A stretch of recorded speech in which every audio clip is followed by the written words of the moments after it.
Hello বন্ধুরা, কেমন আছেন? সবাই ভালো আছেন। এখানে তুলিদুল ইসলাম নাঙ্গলবন্ধুর ঐতিহ্যবাহী হাট দেখছি। গামছা সব কিছু এখানে বেচা কিনা হয়। দেখেন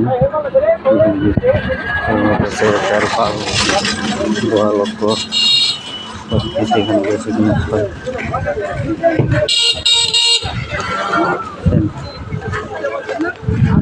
গ্যান্ডারি সব কিছু হয়।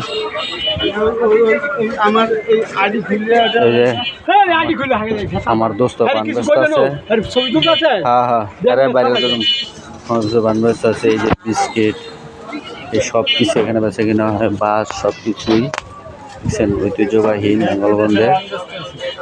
এই যে পানের দোকানদার আমার বন্ধু। দোস্ত পান কেন বেচা কিনা রে? আল্লাহ যেরকম বেচাই সেরকম ব্যস্ত।